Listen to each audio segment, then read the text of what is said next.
back. And when you are back, please put your camera on so that way we'll know that you are back ready. And I'll ask Jeff and Mel to stand ready to help again summarize some of the evidence and respond to any questions. Again, in advance, thank you to our patient and clinical experts who will be available for comment. So let me just see if we have everybody back now. Good. Looks like we don't have, there's Craig Kerfman. Let's see. Steve, it tells me that I can't restart my video because the host has stopped it. All right. I'm hoping that our technical staff can get on top of that issue. And me too, Steve. Is that Don or is that somebody else? And Tim. Tim Welt, okay. Tim McBride. Oh, Tim McBride, sorry, okay. So you're able to, now Tim, I'm seeing you, so, but you can't, yeah, you're good. And Greg, you're good? All right. I think we are about ready to launch back in then. We're still missing Tim Wilt, I think and Albert are the two CEPAC members that we are missing, but we're going to need to go back in. So if the staff could please ping Albert and anybody else on the CEPAC who's not back yet. I'd like to go back to the question that Jeff asked. Now, again, I don't know if Heidi is still with us, so it may be kind of technically difficult to get her back. But Jeff, do you want to ask your question again? Sure. I mean, her testimony was so powerful, and you know, one of the things I took away was that even when she wasn't using the app, having the app in her pocket and knowing that she had access both to support through the app, but also providing information that her provider could then utilize in their interactions was really helpful to her. And you know, the way the app is set up, it's my understanding, is that after 12 weeks, it disappears, that there's no further utilization of the app, no further availability. And so I was wondering from her perspective, whether, even though she'd completed the modules, whether there would have been value to having it both to be able to get refreshers on some of the particular modules, but also to be able to communicate how she's feeling at different times to her provider, so that that could be reviewed again during their routine visits for ongoing MAT. All right. Now, I don't know, is the staff able to, I'm not even sure if Ms. Hoffman is still with us, but I will, there she is. I see her coming into view, I believe. Hi. I hope you heard Dr. Tice's question. You're on mute still, so if you unmute yourself, I think, there you go. Perfect. Please go ahead and answer the question if you can. The question is, yes, it does go away, but it's like a good book. You know, you want to keep it. Do you really read it again? No, because you already have it in your head. I have the knowledge from it. And while I had it, I could reflect and go back. And that's mostly what I needed. And yeah, of course, you would like to keep it because it's great information. But do I need to keep it? No, because I have it in my head. Thank you. You're welcome. If I could add one thing real quickly from the patient perspective, because I've heard that comment several times over the past 3 or 4 years from multiple folks, as Heidi has made it. And first off, Heidi, if nobody has told you today, you're absolutely amazing. Congratulations on your recovery. As somebody who just passed 10 years, I can tell you it's absolutely worth it. So great job. I think very quickly, just again, we're focusing a lot on the pair product here. And I think there's some stuff that goes beyond that. And I think I'd be remiss if I didn't bring up the sense of community and the other opportunities that are available through the products as a whole to stay connected and stay engaged. And that's really the name of the game here. There's a reason that step one of the 12 steps is admitting you're powerless, because it's the hardest one to get to. And any degree of engagement that we can get folks that are struggling with this disease to participate in could ultimately lead to some long-term traction in recovery. Thank you. Thank you, Jake. That's very helpful. And we'll come back to some of those issues absolutely when we talk on the policy roundtable. So now the task before us is in 45 minutes. We're going to cover some voting questions in which we will dive back into questions about the evidence on both the clinical effectiveness and the cost effectiveness, and talk about what we call these potential other benefits and contextual issues. So I hope the CEPAC are all still logged into the voting software from this morning. If you're not, please get in touch through chat with the technical staff. And to highlight where we're headed, the patient population for all the questions ahead are adult patients with opioid use disorder who are receiving medication-assisted treatment with either buprenorphine, some version of that, and or methadone. And the clinical evidence will be comparing things to the standard of care, which includes medication-assisted treatment, but not contingency management. All right, and I'm sure Jeff will remind us why that is the best way to compare these things. So the first voting question is going to be, given the currently available evidence, is the evidence adequate to demonstrate a net health benefit for the reSET.O app added to standard of care compared to the standard of care alone? So Jeff, I'm going to invite you to briefly summarize again the state of the evidence, and please do refer to the evidence summary that the CEPAC members have. It's just a composite of the key tables from the report so that they can quickly be directed to some of the key trial evidence, and then we'll engage some deliberation before we take a vote. So Jeff, remind people of the state of the evidence, the ICER take on it, if you will, and then we'll hand it over, make it open to questions. Thanks, Steve.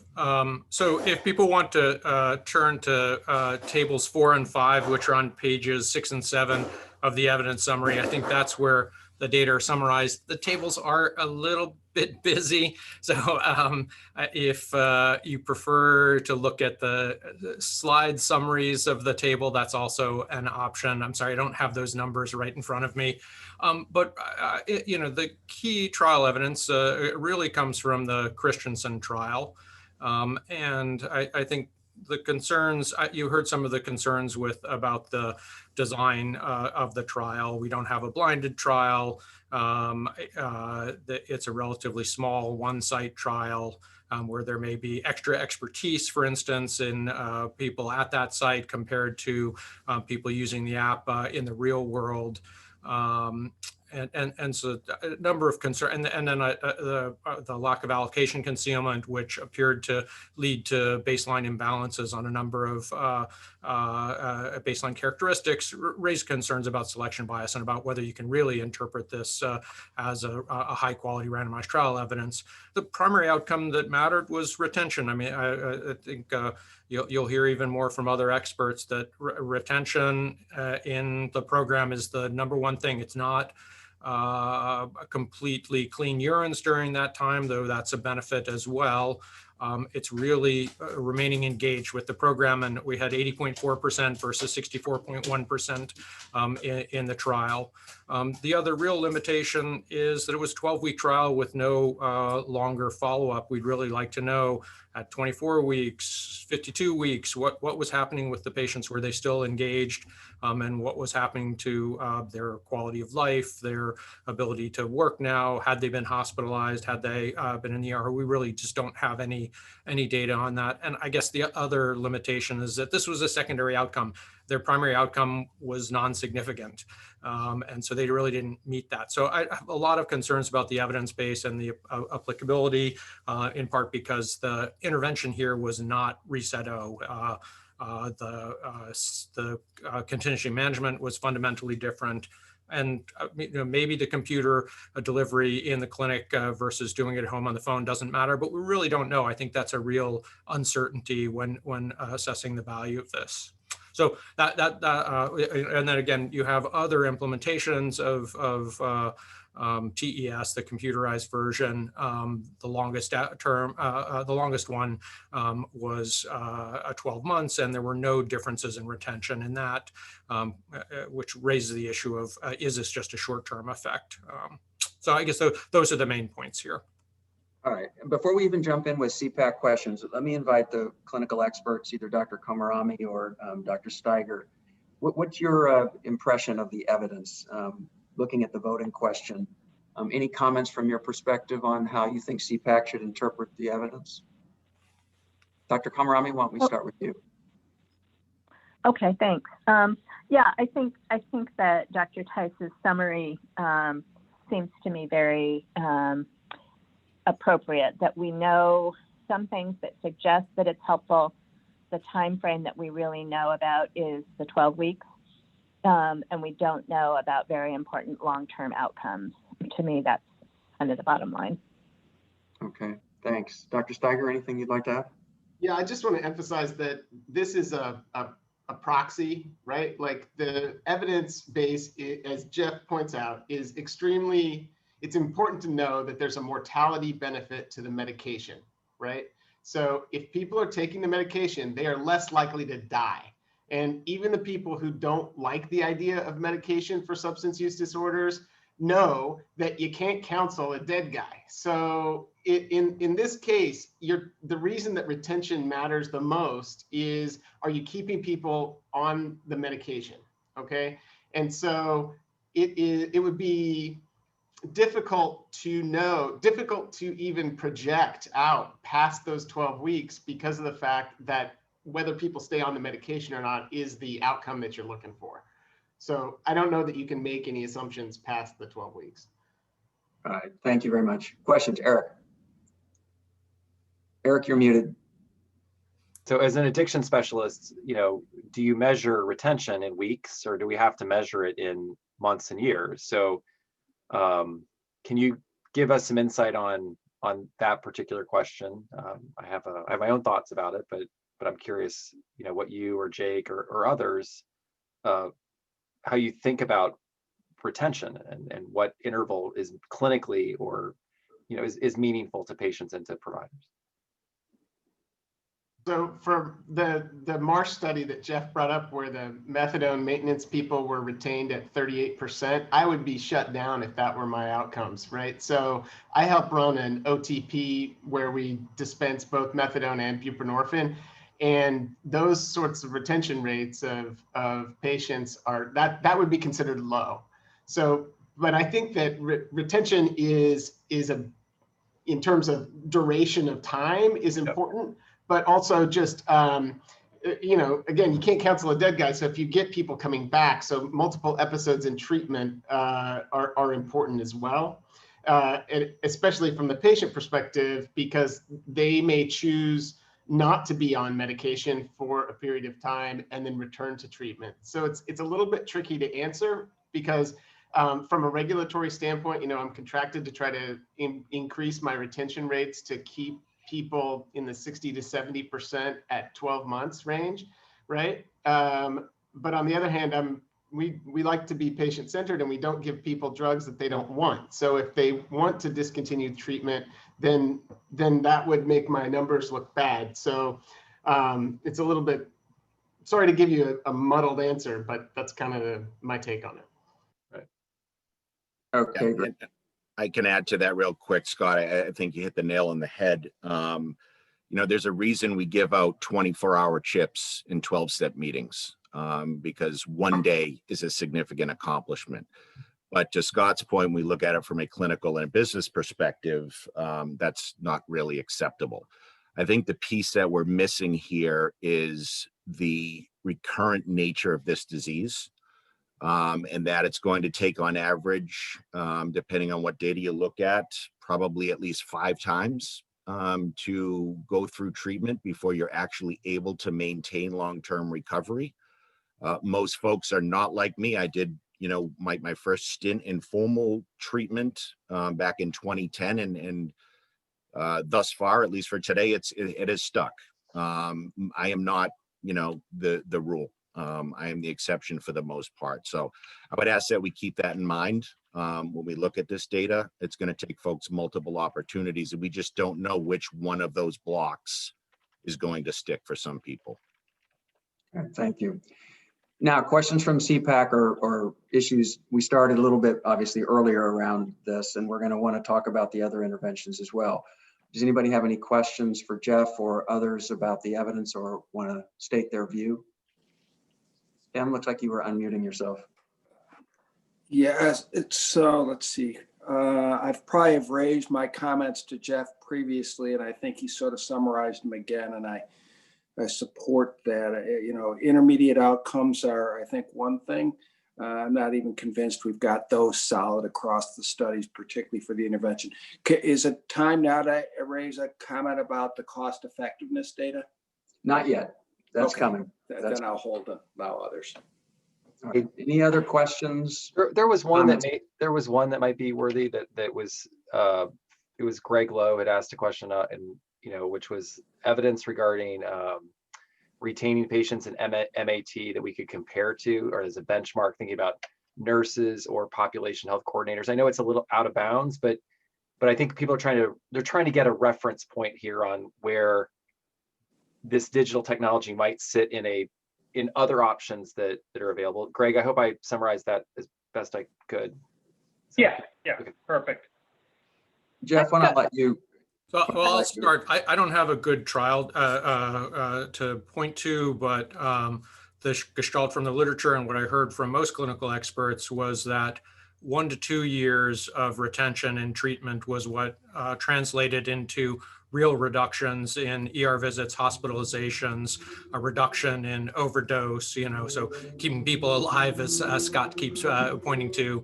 I'm sure he's even more sensitized to the unbelievable increase in San Francisco in deaths this year from opioid use disorder, exacerbated no doubt by the pandemic. But 1 to 2 years is what I have heard. I certainly, if the experts feel differently, please chime in.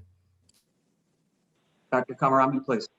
Yeah, just a few data points. A study published a couple of years ago out of a community health center with a primary care-based buprenorphine treatment program had retention of about 65% at 6 months. In our own data that we were just looking at recently from Boston Medical Center, we used the nurse manager model, the so-called OBAT model, quite predominantly. And in our patients, there were very, very high rates of retention at a year in the neighborhood of 70+%. Again, just looking for a quality improvement project at our data, not a peer-reviewed analysis.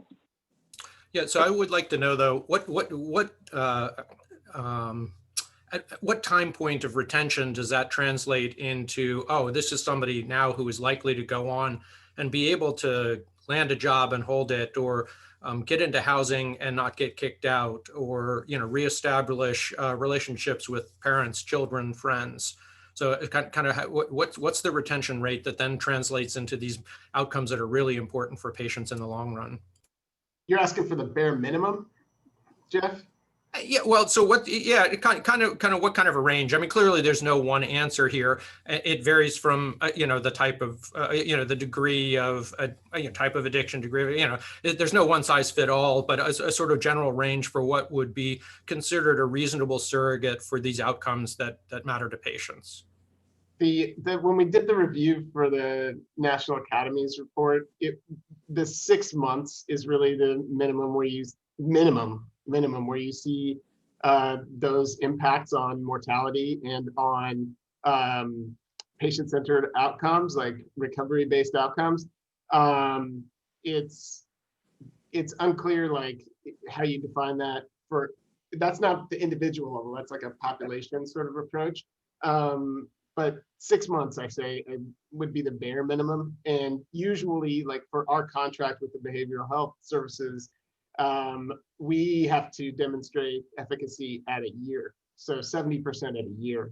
So somewhere in that range would be the bare minimum, I guess. Okay, Yeah, we're just, gonna work. you hit the nail on the head. I mean, what I've seen is 1 to 2 years, and I think the outcomes that Scott mentioned tend to get better as we get closer towards 2 years. And the last Surgeon General report actually did a pretty good job of outlining why that is, or Yeah. okay. Attempted to. Thank you. I'm going to have to be relatively ruthless in order to keep us on time here, so we have the full hour for the policy roundtable. And I know many people are hungry both for lunch and for that discussion. So unless the CEPAC members themselves have a critical issue that they need to raise as a question before this vote, I'm going to ask the team to put the voting slide back up so that we can do the vote. All right. So given the currently available evidence, is it adequate to demonstrate a net health benefit for reSET.O app added to the standard of care compared to the standard of care alone? Please go ahead and vote. We have 13 voters, so we'll wait to see 13 responses and then we'll show the results. So this is a technical question. I have hit the button of my choice, but that's all I've done. How do I make sure you guys get that answer? I haven't hit Is it any highlighted like, blue? button. Is it highlighted, Tim? Yeah. Then you're good. You're good. Okay. You guys will somehow suck it out of my cell phone. Okay. That's scary. We have the means. Yeah. All right. We are 13. All right. Bless you. Let's see those results. Okay. 10 no and 3 yes. We are going to come back to what adequate evidence means in the roundtable, because that's a lot of, I think the policy relevant discussion will be around what levels of evidence do we need and for what, to learn more about the kinds of interventions. Let's go to the next question, which is the same setup. And this time, instead of asking about reSET.O, it's going to be asking about the Connections app. So Jeff, again, a very brief recitation of the state of the evidence. Sure. So again, the same two tables 3 and 4 on pages 6 and 7.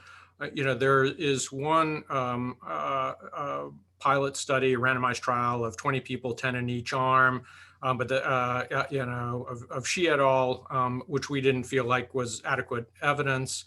I think. It's promising. There are, we heard the Connections app, I think, is embarking on a large long-term outcome trial. We'll have more data. We felt that these were promising. We gave them, a hopeful C+, though, as Tim articulated, there's some concern about that, but we really didn't feel like the evidence was sufficient yet to say anything more than it doesn't seem, it's unlikely to be harmful. Okay, just allow me the prerogative, because I just want to make sure people who are not that familiar with our rating system, C+ is not a hopeful rating. It means that we have limited certainty that the effect is either comparable, that means no different than usual care, or a little bit incrementally better. So there's no hope one way or the other. That's in us. I know what you meant, and colloquially it makes sense, but I just want to make sure that people understand what we mean by the C+. Thank you. Okay, questions from the CEPAC, if any. Okay, let's go back to the voting slide. Bring it up and please go ahead and vote.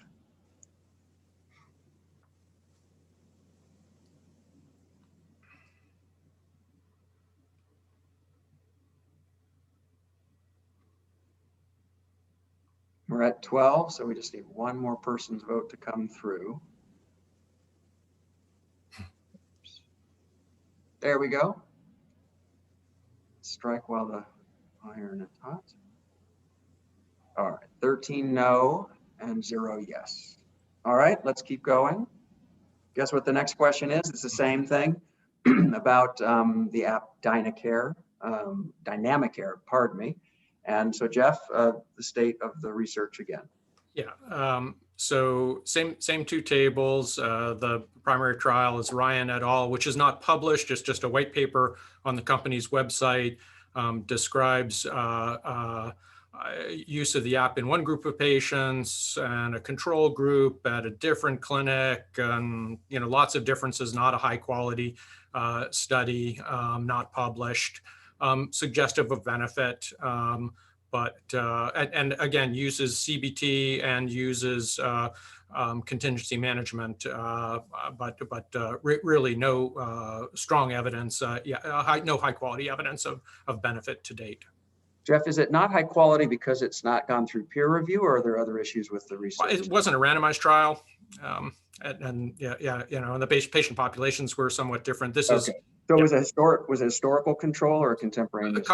Concurrent controls, but not high quality matching either. Okay. Any questions from the CEPAC? Okay, let's go back to the voting slide, please. All right. Is the evidence adequate with the current evidence available? Please go ahead and vote. Show a net benefit for dynamic care.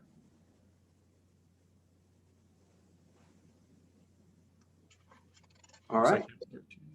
Well done. Okay, 13 no, 0 yes. All right, let's move on to what we call potential other benefits and disadvantages and contextual considerations. This slide is not a voting slide. It's just to help the folks on the webcast to understand the general structure of these are going to be votes between 1, 2, or 3 on different elements of aspects of value. Again, some of which are related to the evidence itself, some of which are specifically about things that are not captured by the evidence, and could either be benefits or some kind of ethical or other social value that we would wish to have noted by people who are going to be making decisions, one way or the other, judgments about the value of these treatments. And there'll be a series that we'll run through, and then we'll have a chance to talk about whether there are any other potential benefits or contextual considerations that are not part of our standard set that should be noted for this particular set of intervention. Now, we are going to focus on reSET.O because this in particular was targeted, if you will, towards the one with more evidence and the one on which the cost effectiveness model was done. So if you remember that original graph where you get two prices and you move back and forth between the two, this is kind of some of the work conceptually that we're doing now. So if we go to the next slide, it will be the first vote, which is going to be 1, 2, or 3 on this potential other benefits or contextual consideration. And we're thinking about the reSET.O app, although it's true of the others as well, because this is a question about the community that it seeks to help. 1 would be this intervention will not differentially benefit a historically disadvantaged or underserved community. Number 3 would be this intervention will differentially benefit a historically disadvantaged or underserved community. That being said, can I ask one of the representatives who is here to talk from the perspective of that community, if you will, maybe Jake, I'll start with you. Is this an historically underserved or disadvantaged community? Oh, we may have lost Jake. I see his picture. I'm going to, oh, there he is. Sorry about that. That's right. For a quick second, and of course you're calling me. An underserved population, I think it definitely has the potential to. Have we seen that in, to my knowledge, in any of these being rolled out specifically to those populations? I don't think so. But I think one of the important keys here that was kind of addressed earlier on is there's this perception that certain populations don't have access to smartphones or cellular technology, and we found that's actually not the case. Sometimes there's a challenge around the number of minutes available or access to Wi-Fi, but a lot of the manufacturers have kind of identified and provided solutions to those types of challenges. So I think it certainly has the potential to, but it's going to take some work, just as it would with telemedicine, for example. I know that some of the CEPAC members have either direct or indirect work related to opioid use disorder. I'm happy to hear any questions or comments from you all about this issue of whether this should be considered a historically underserved or disadvantaged community. I'd like to comment on that, Steve. Jean, please. You know, we've been running an MAT ECHO up here, and it's been really interesting to see how this has And I shout out to Miriam, whose work is just seminal in this area. I'm like a fangirl. But the pandemic really changed everything and made digital access to recovery and also to treatment really essential. And friends of mine who do MAT said they used to count on some no-shows to get some other work done during their clinic hours. They had no no-shows. The attendance at treatment went sky high, way up into the 90s. So I think this, I have trouble using a study that was published in 2014, so done before that, on a digital technology in 2020. I mean, that's almost like light years ago in terms of technology. But that's really why I changed my vote to a yes in terms of barely effective. And it is, I think we're always looking in the rearview mirror in this work, and we have a cataclysmic shift in our lives occurring now, and we can't just be looking backwards. Okay, thanks. Any other comments before we take a vote on this contextual issue? Hi, it's Kevin Roy. Could I? Kevin, yes, please. Yeah, Please, I'm sorry I haven't recognized you before. Please go ahead. No, yeah, just in terms of historically, neglected group, when you think about the way behavioral health care in general and SUD have been, the stigma associated with getting treatment, I think if you look at it from that frame, it would very, very much be thought of as so. And so to the extent this is improving access there, I wanted to make that point. Okay, thanks. All right, why don't we go ahead and go back to the voting slide, please, and bring it up. Okay, so you have a choice between a 1, a 2, or a 3. Please go ahead and vote. And just make sure you look at the directionality. So a 1 is that it will not differentially benefit, and a 3 is that it will. Okay, we have all 13 responses. Thank you. Okay, we are split between 2 and 3, primarily with 1 vote for 1. All right, good, thanks. Let's move to the next one. Okay, so back to one of the themes of the day. It almost always is at these meetings, but we're going to ask you about uncertainty. So in this situation, and I know we haven't talked at length about the cost effectiveness findings, but now is your chance to a certain extent, and it will also be part of the long-term value for money question. This contextual question is really, number one would be that the uncertainty or unfavorable model assumptions creates a significant risk that the base case cost effectiveness estimates are too optimistic. And I'll ask Mel just to remind you all what those base case cost effectiveness estimates were in a sec. Number 3 is that the uncertainty or overly unfavorable model assumptions creates a significant risk that the base case cost effectiveness estimates are too pessimistic. And that's why if you would vote that, it would suggest that there should be a consideration for higher value within the value as it's framed by the cost effectiveness model. So Mel, do you mind just reminding them of what the base case cost effectiveness estimates were? Yes, that's in table 6 on page 8, and that the base case estimate was 121,500. All right, and the assumptions of that model, I know you laid it out very well earlier, but that was a 5-year horizon in which the results at 12 weeks from the earlier study were considered to have persisted for the rest of those years, correct? Yes, and the results suggest the difference between the trial time horizon and the 5-year time horizon is an additional 3 weeks on MAT. So that's the extrapolation. But other assumptions to consider are how we define abstinence and the contingency management comparator and the equivalence of that to standard of care. Great. Tim, did you want to jump in now with your question about the model or concerns or whatever it was? Oops, you're muted. Yeah. Sorry.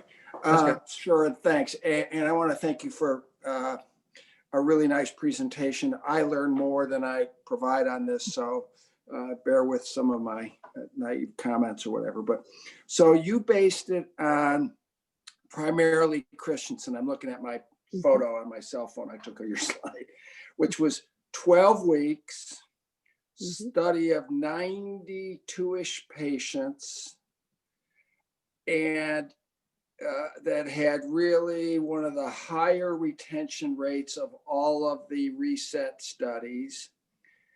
And you then extrapolate that out for 5 years with some other assumptions that I think you described as favorable, and then provide a tornado plot that is looking, you got your base estimate and a lot of stuff going off to the high dollar number. That's correct. I'm just going to tell you, I thought it was optimistic with very, very, very favorable assumptions. How, I guess that's your tornado plot. How confident are you that you can make those kind of extrapolations? 12-week data, one study. And now I'm going to say it, the weathermen can't figure out what's going on next week with their prediction formulas. How confident are you in the model out to 5 years? And a great question. And we do have a science to be able to do this, but you have to make assumptions, and the assumptions are always a challenging part here. Now, just one thing to clarify, that yes, we take 12-week evidence and extrapolate it to 5 years, but we use the evidence from the 12 weeks. And so we're not saying there's a retention benefit with reSET-O through 5 years.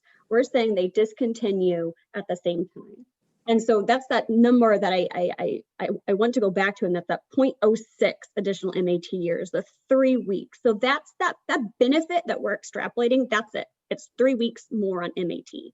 So I think the easier question is to focus on that. Do you buy that? Do you think reSET-O could be associated with 3 more weeks on MAT as compared to standard of care after 12 weeks? Thank you. May I ask a question, Eric? Don? Yes, Don, please do. Melanie, this made me think of the challenge of what I'll call geodemographics related opioid use disorder. And I don't think I heard you talk about it in the analysis, but I wonder if you think I have experience in both rural and urban areas treating these people, and expect that for the individual in rural areas, it would be more expensive. And I wondered if you'd taken that into consideration. I didn't hear you talk about it, but these are sort of 2 different use cases, right? And so I wondered if you had any insights into that now and in the future.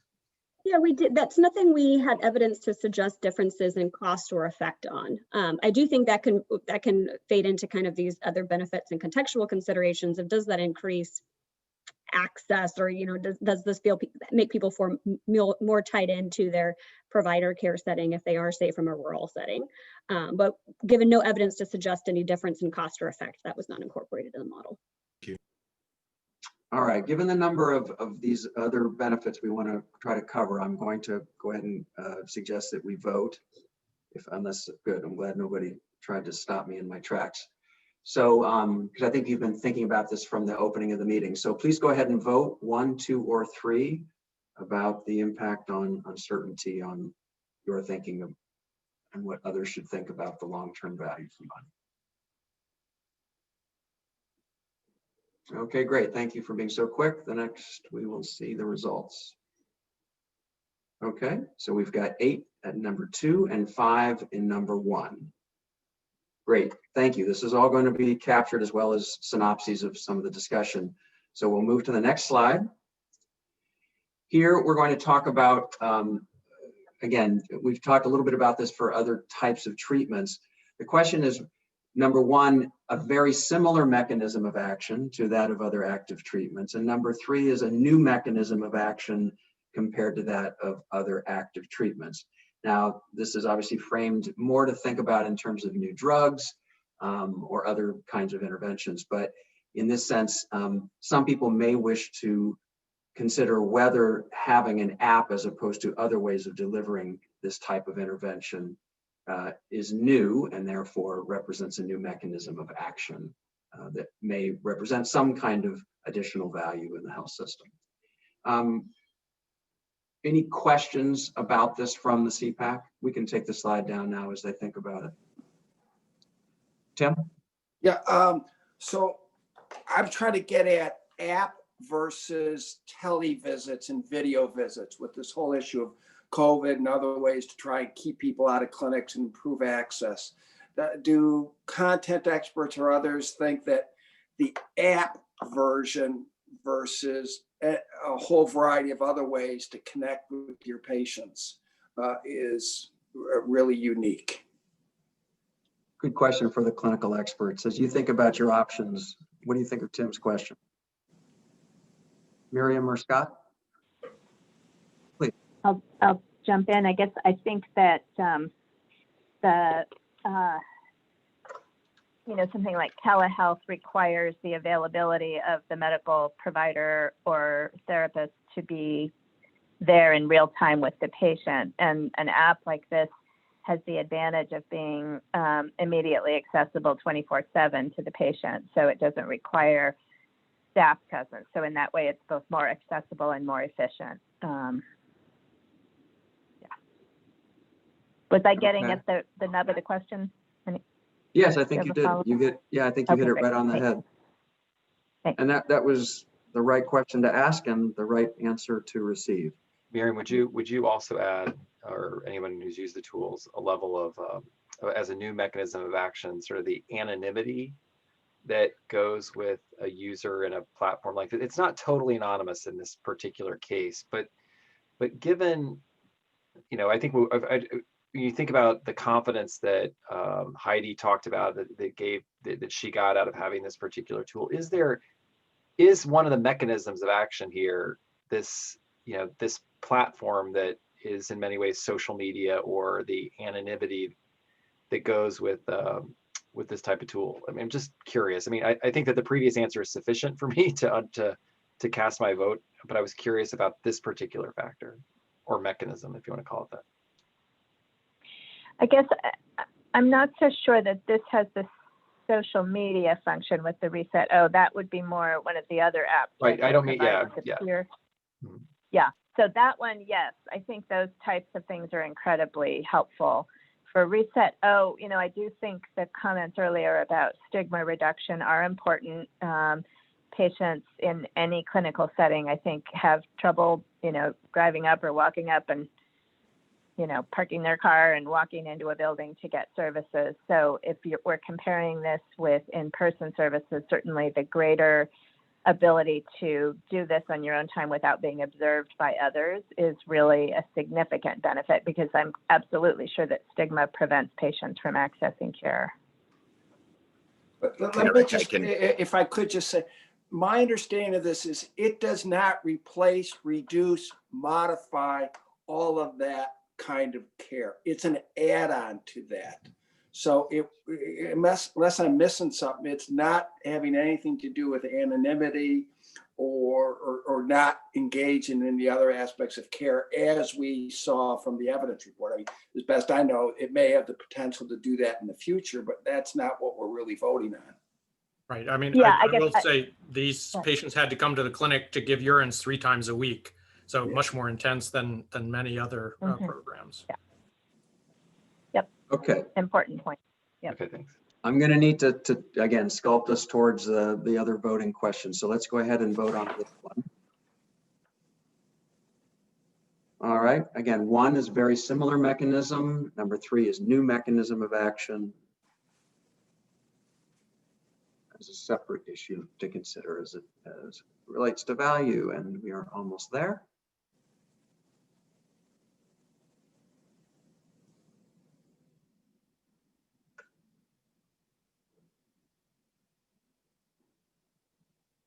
There we go. Thank you. All right. We've got 7 people in the middle and 4 people giving it a new mechanism of action. 1 saying it's very similar. Thank you. Very helpful. Let's move on to the next voting question. All right. So this one, again, it's a little bit more applicable to some other types of interventions in some way, but let me just read it.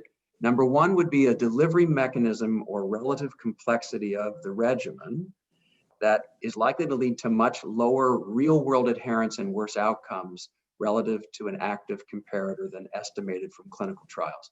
Basically, what this means is if you're looking at the evidence that was used for the cost effectiveness model, Do you think that in the real world that something about the way that this is delivered would make it more likely that it would be less effective compared to the comparator because it's not in a trial format and it would, in a sense, it's whatever relative benefits you want to ascribe to it would be less in the real world. And number 3 would be that, in fact, it would be higher in the real world versus an active comparator than it would be estimated from the clinical trials. So I'm just going to let Jeff again just mention what the team, as they were thinking through these earlier, what you thought of that particular kind of potential other benefit. Did you think it was relevant for reSET.O? We didn't think that there was a big difference either way for reSET.O. Okay. I think I'm seeing everybody. No, I can't see everybody. Apologies, because that's why the reason that Tim keeps getting called is you guessed it. His face is right next to mine, so I keep seeing him. I'm going to shift around. There you go, Tim. Get out of my face, and I'll see other people if they have their hand up. But otherwise, it looks like we can go ahead and vote on this one. So let's put the slide back up. All right, 1, much likely to lead to lower real-world adherence. 3, much more likely to lead to higher real-world adherence based on its mechanism of action. And we're almost there already. Good. You can see the votes. All right. You guys are becoming a normal distribution plot here. 2 1s, 2 3s, and 9 2s. All right. We're moving to the end of these, and we can vote on overall value, but we've got a couple of important ones. This one says 1. This intervention will not significantly reduce the negative impact of the condition on family and caregivers versus the comparator. And 3 is that it will significantly reduce the negative impact of the condition on family and caregivers versus the comparator. In a sense, this is talking about whether whatever effectiveness you think it has, and that may be none, or you might have a lot of uncertainty about it, is there a big spillover effect into the family, to the burden on the family of this condition, based on this treatment. So again, Jeff, when I invite you, again, we'll go back to look at everybody. Just briefly, did you guys think that this was highly relevant here, not highly relevant? What'd you think? The team felt like there was just really tremendous uncertainty here.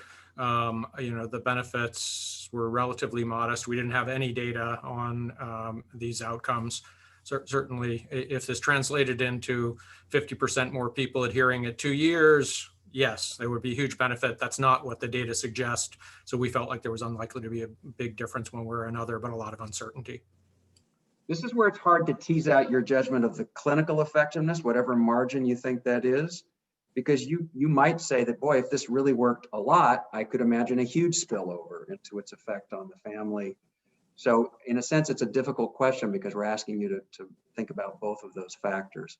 But I can't not invite one of the patient representatives, Kevin or Jake, to comment on whether successful treatments that keep people in retention of treatment, the effect on families, caregivers.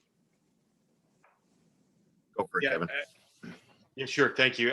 I would just say that, this is really the critical piece of it. If you believe it's going to be effective, it will almost necessarily have this, dramatic impact on families because of the nature of the disease having the negative impact. So certainly, that's how I see it, and wanted to thank you for asking. Yeah, we call it a family disease for a reason. I mean, it's the effects on family and social functioning and relationships is a marker for progress and recovery. Absolutely. All right. And I agree with that. I'm sorry, I misinterpreted the way I should respond to the question here. But as a clinician and just community member, I see how it impacts families hugely. And yeah, that will be tremendous benefit if it was successful. So the way that we want this question to reflect is that dual judgment in your minds. It's not an abstract question of whether a very effective treatment would have the spillover effect. It is blended in with your assessment of how effective this is incrementally to mutual care. So, so do that difficult work in your head, and let's go back to the voting slide and have people vote.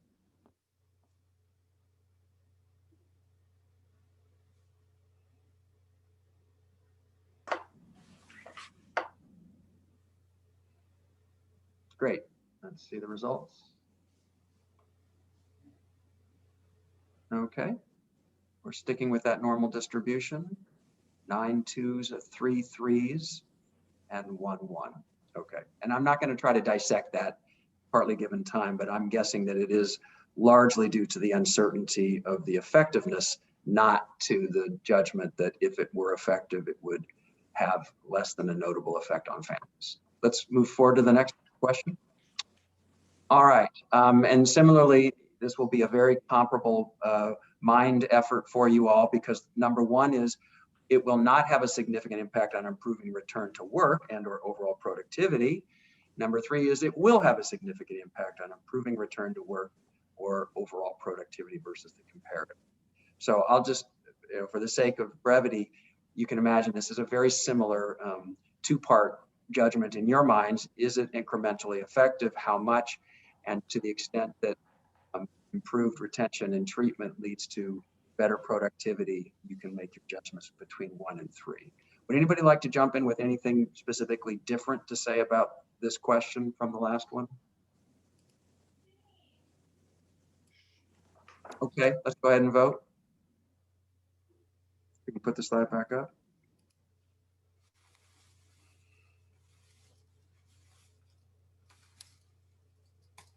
Okay, thank you. All right, not surprising, we're getting the same result almost exactly from this question and the last one. Okay, I think we are nearing our terminus here. Other. Okay, important though we spend a minute or two on this, even though we're already 2 minutes over time. I'm sorry, my bad on that. But I have a funny feeling that some of you might like to suggest that stigma is addressing stigma, and it's been talked about a little bit. But is stigma a potential other benefit of this intervention? Now, Tim has made the point that as tested versus usual care, that it may not ultimately reduce the stigma.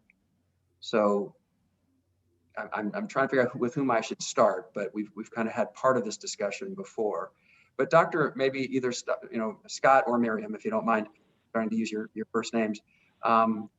If you look at reSET.O and you know how it's implemented, it as an intervention, do you think it has an important impact on stigma? Scott, I commented earlier. Do you want to jump in? I'm happy to follow. I don't know that it would, just because if the barrier that if stigma has a barrier in this particular case, you'd be saying that there's a stigma to people accepting CBT, or there's a stigma of people accepting contingency management.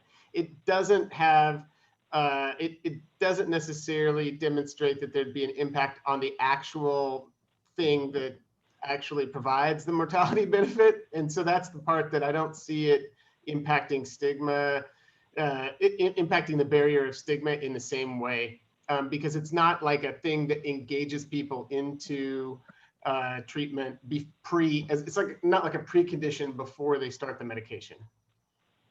Now, Kevin and Jake, I know this may be something central to your, and you've commented on this a bit already. We're going to come back at the policy roundtable and talk what features of an intervention would be most important to address stigma.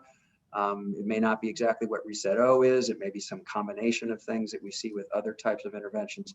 So we're not leaving this idea behind. I just thought I would introduce it because I know some people would want CEPAC to weigh in on whether for reSET.O this is an important consideration or not. Unless people are wanting to go ahead and vote on it, then I'm just going to note that we'll kind of take this conversation and try to capture it and blend it in with what we talked about on the policy roundtable regarding stigma. And in that sense, Steve, can I? Go ahead. Yeah. Yeah, I'm just curious as far as another consideration. I look at COVID and we have the FDA having emergency use authorization, which is short of approval. And why do we have that lower standard? It's because it's an emergency, right? And I just wonder, we do call this the opioid crisis. And I wonder if another consideration is the fact that this is considered a societal emergency. And to me, that's just the one place that I'm willing to leave the evidence a little and leave the model a little and ask, should we have a little more forgiveness in the cost effectiveness and model? Is just, I don't know, I call it a crisis, call it an emergency factor. I'd like to echo that and also talk about another consideration that Dr. Camerani was hinting at, which is we have a workforce challenge. We have providers, prescribers who won't take on MOUD patients because they don't have any behavioral health support. So the fact that this app could, in a way, especially in our rural areas, add access to behavioral health and recovery support is huge. And, you know, I came to this meeting this morning not expecting to vote the way I did, but I have to say the patient and provider and expert testimony has really turned me around on this. And Greg, you know, we are in a really high opiate use area, and it is a crisis. And added to COVID, it's a pandemic on an epidemic. Well said. So I can't imagine a more relevant contextual consideration than the fact that the opioid crisis, as Greg said, is a crisis and an ongoing one in the backdrop. So I don't think we need to vote on that. I think it's an exceptionally good note from you, Greg, that we add that as the part of the context. And Jean, I was definitely going to talk about manpower issues when we get to the policy roundtable, but in a sense, that's another contextual issue, manpower shortages. And so the ability of this to extend the ability of prescribers to do MAT, we'll come back to that because I want to hear from the clinical experts in the policy roundtable around how much they think these kinds of interventions would expand the availability of these broader services as one of the things that you so we'll note the epidemic, and we'll note the manpower issues as potential also contextual issues and potential other benefits. So let's move to the overall value vote, which is the last vote that we'll have before we do take a lunch break. All right, so the next slide after that. Okay, so the importance of running through that is because it is, again, part of the way that we like to conceptualize long-term value for money. It has its anchor in the evidence on clinical effectiveness. It has another anchor in the evidence on cost effectiveness. And as it says in the long-winded question up above, it also in consideration of other benefits, disadvantages, and contextual considerations. What is the long-term value for money of treatment at current pricing with reSET.O versus standard care? You can vote either low long-term value for money, intermediate long-term value for money, or high long-term value for money. So let's come back to see each other in the big screen again. And let's have at least a couple minutes discussion. And one of the things I like to do is to prod people to say, I think I'm going to vote low, intermediate, or high, and here's why. And I want other people to hear my reasoning because I'm sure I'm right. Who would like to start off in that vein?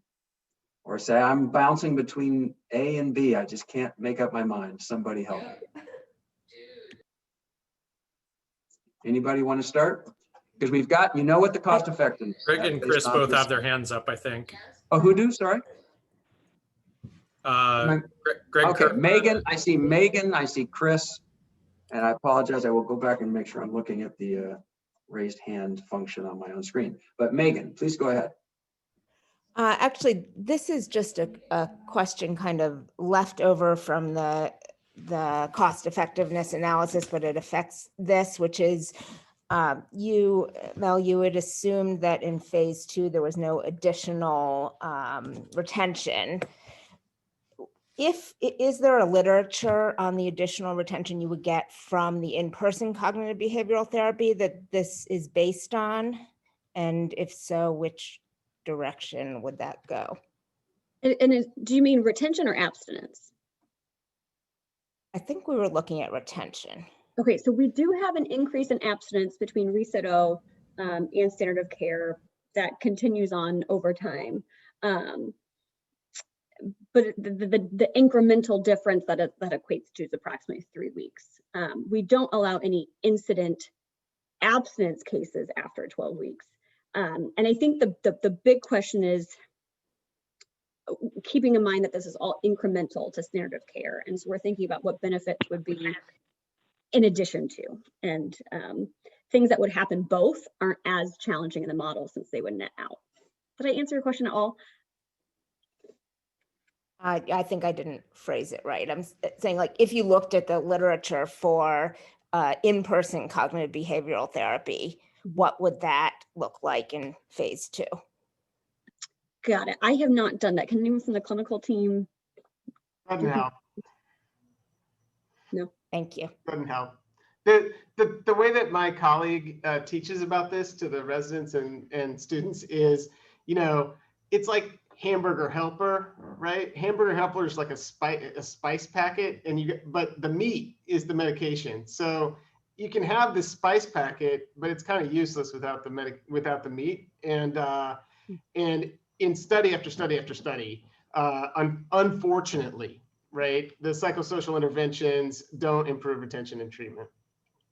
And I think Brian Chan's AHRQ report says exactly that in their executive summary. I think Jeff referred to it in the presentation. Sure. Thanks, Scott. The only problem is that I've never really been attracted to hamburger helper, but I'm really hungry right now, and now I'm not going to be able to think about anything else for a while. Okay, we've got about 5 hands up, and please try to be as quick as possible, although I know that this is important. And I want to make sure we get everybody's chance to talk. I'm going to go in order that I see it. Greg Kerfman. Thank you, Steve. I just want to go back and I'll quickly restate, you know, we're relying a lot on the Christensen study, which is not a study of this app. It's not a study of this intervention. It's a small study, it's single center. The primary endpoint of abstinence was negative, which means we have to treat all of the secondary endpoints as hypothesis generating. And based on that, I think for us to conclude that there's high value for money would be a bridge too far. And I think it's hard to draw any conclusion, but I would plan to vote low value for money because where else can we go on this with the minimal evidence that we have from this single clinical trial that did not even look at the intervention. Okay, thank you. Chris. Well, I was going to vote with you, Greg, on low value for money, but then, you know, having been in the space for some time and seen the benefits, if the medication is the meat, then the rewards are actually the bun or the cheese. I mean, they have been shown to be highly effective at improving abstinence levels. So I'm inclined to lean towards intermediate for the following contextual consideration, and that is everything is changing in the post-COVID world. And if we vote low on this, I'm concerned that other digital health interventions in this space are not going to get the attention that they deserve, and that patients won't receive even these very limited or limited cost effective or limited cost efficient interventions. I will just remind, thank you. I will remind folks that the wording of the question specifies at current pricing and with the evidence we have today. So some of you, again, there are contextual issues too, but just remember that we are talking about certain givens that could also be changed in the future if we had better evidence, a different price, those kinds of things. Who's next? Jill.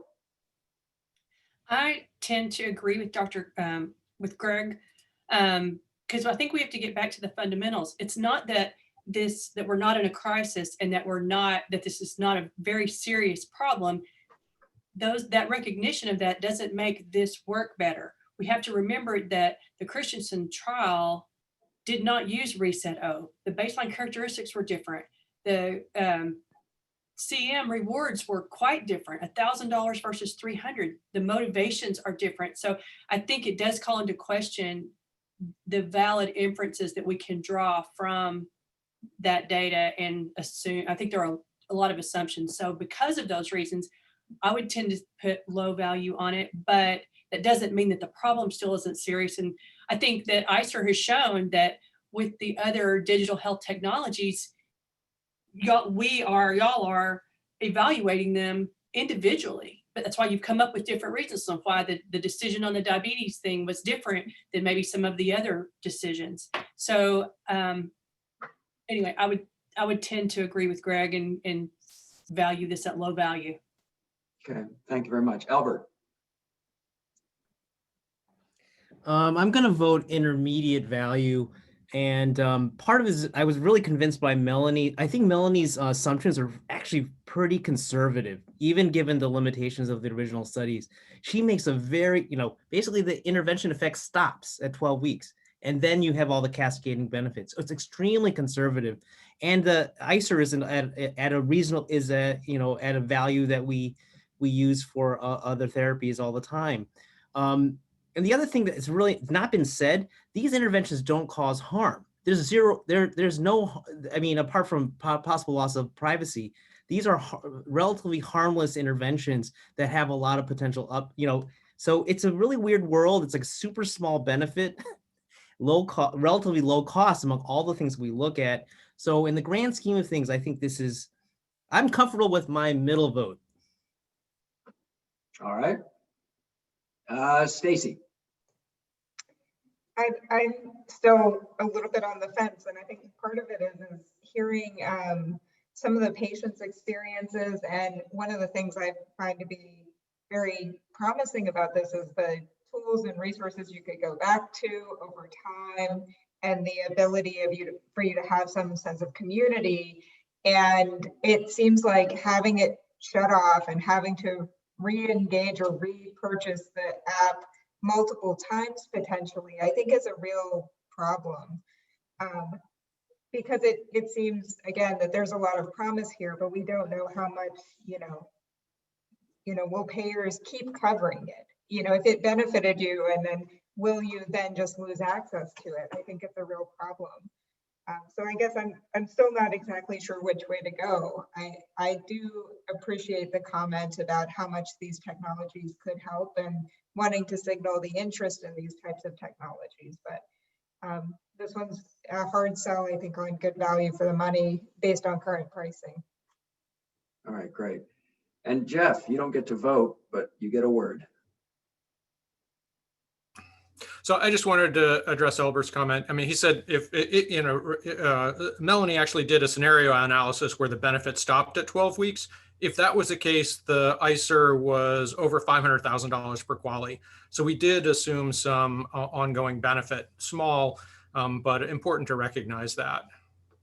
And then, of course, I appreciate all the comments about the evidence base. Yeah. All right, that was a great discussion. Let's go back to the voting slide and make Stacy come off the fence, and everybody's going to have to vote.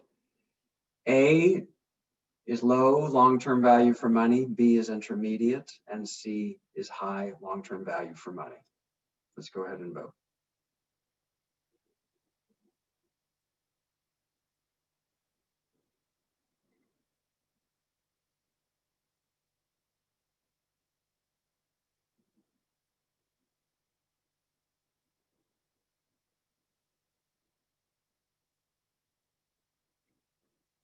Oh, the suspense is killing us. One more person. There we go. All right, let's see the results. All right, 8 low long-term value for money, 5 intermediate, and 0 high.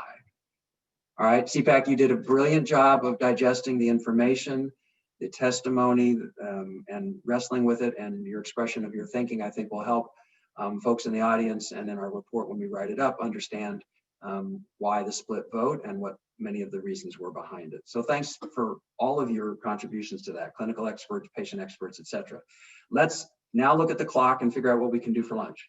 So I'm going to suggest that I continue to take it out of, now it's going to be my hide and the policy roundtable's hide, perhaps. Let's give ourselves 30 minutes for lunch, 30-minute break. So we're going to come back at 2:40 Eastern. That's 1:40 p.m. Middle of Central Time. We And, refer to ourselves as the central time zone. There you guys gonna say middle. Yeah, someone needs some lunch. It's those East Coasters. They're always like the flyover. There's the middle. You're the center of the universe, right? It's the central time zone. We are the center of COVID right now. But all right, you're all eating into your vast 30-minute lunchtime. So let's come back and we'll see you all bright and shiny in 30 minutes at 40 minutes after the hour. I should have started sounds that. good, y'all. All right. See you in a half hour. Bye.